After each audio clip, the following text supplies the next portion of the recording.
Kalian ada yang nyangkut di saham nggak? Atau kripto mungkin? Dulu trading jernihku penuh dengan saham-saham yang nyangkut. Misalnya beli saham A. Habis beli sih sahamnya sempat naik. Tapi sayangnya nggak sempet jual, terus langsung turun. Pas sahamnya turun, aku in denial karena nggak rela cut loss. Akhirnya sahamnya aku biarin aja, berharap nanti harga bisa naik lagi. Akhirnya tambah turun terus itu saham. Nah pas harganya udah di bawah banget, aku tambah nggak rela untuk cut loss. Ruginya terlalu besar.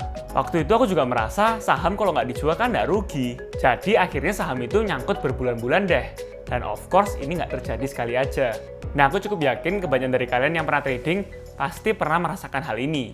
Hal seperti ini itu menggambarkan fenomena loss aversion, yang merupakan fenomena di mana persepsi orang terhadap kerugian itu tidak simetris dengan keuntungan. Walaupun nominal rugi dan untungnya sama aja. Jadi misalnya untung 100.000 ya lumayan happy lah. Tapi waktu rugi 100.000, sedih banget. Ya secara singkat, fenomena loss aversion itu fenomena di mana orang-orang tuh terlalu takut menghadapi kerugian. Nah karena ketakutan seperti ini, investor dan trader bisa menjadi tidak rasional dan akhirnya mengambil keputusan yang kurang baik. Seperti memegang saham yang rugi terlalu lama atau melepas saham yang untung terlalu cepat karena takut sahamnya malah turun. Nah maka dari ini, mindset loss aversion ini itu perlu dihindari. Di internet udah ada banyak kok yang nge-share cara-cara untuk menghindari loss aversion ini. Jadi di video ini aku mau lebih fokus cara yang aku sendiri pakai untuk menghindari loss aversionku. Tapi disclaimer on ya, dan make sure kalian juga check out cara-cara yang di-share di internet supaya kalian bisa mengambil keputusan yang lebih baik. Nah, mindset pertama yang bisa mengurangi loss aversion itu menerima kenyataan kalau unrealized loss is a loss.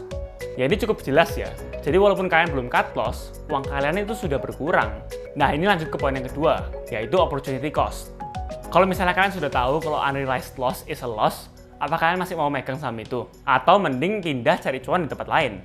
Gini deh, aku kasih contoh biar lebih gampang. Misalnya kalian punya 1 juta, nyangkut di saham A. Sahamnya sudah turun 20% dan kalian nggak berani cut loss. Berarti nilainya tinggal 800.000 kan? Nah pertanyaannya, misalnya kalian nggak megang saham A nih. Misalnya kalian megangnya cash 800.000. Kalian masih mau beli saham A nggak? Atau mau pindah saham lain, misalnya saham B? Yang mana yang lebih menguntungkan? Kalau ternyata yang lebih menguntungkan saham B, yang mending di cut loss aja kan, pindah ke saham B.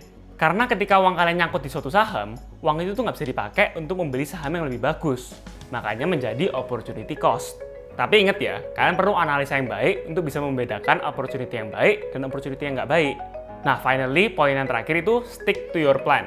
Kalau misalnya kalian punya stop loss, ya pastiin diikutin. Jangan hanya karena takut rugi, dilupain stop loss-nya, didiamin aja sahamnya.